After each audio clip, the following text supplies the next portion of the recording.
To begin the supine hip flexor strengthening exercise, we'll need a loop band, somewhere around medium to heavy, and possibly something to raise your hips up, whether that is a foam block or if you have a towel that you can kind of wrap up to about this size would be good. You don't have to use a block, and I will show you what that looks like in the video as well.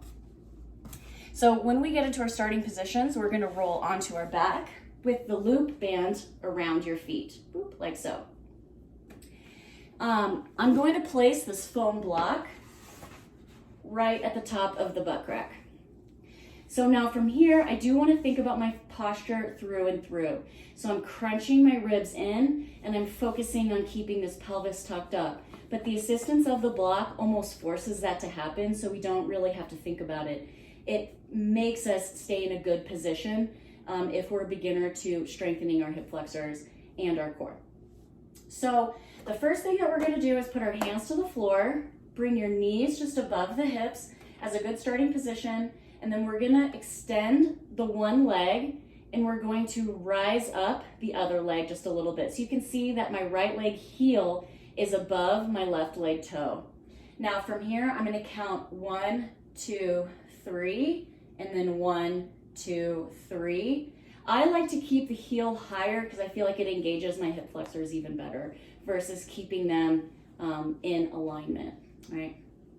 So we're going to now do the other leg where it's 1, 2, 3, and then 1, 2, 3. If I didn't have this block here, then I'm gonna have to be much more focused on what my lower body is doing. So it's really important that we avoid this rainbow shape, this noodle macaroni shape from shoulder to hip. You shouldn't be able to have your hand even slightly go under. So it's very important we think about pushing the belly button to the floor. Your spine stays in contact. We do that by a slight rib crunch and a slight tuck up of your pelvis. Then we'll get into position and then practice. 1, 2, oops, I did it wrong. It's good just to start in your staggered start, right? So then we'll practice.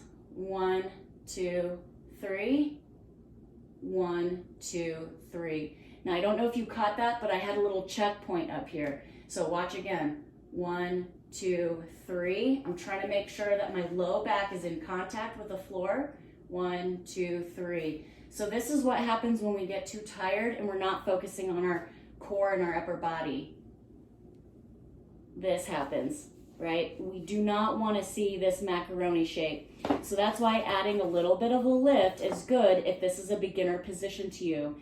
And a beginner position doesn't mean that you're a beginner athlete. It means it's a new to you position. These could be areas of muscles that you're just not used to using. So even if you're a strong person, you can have weak hip flexors.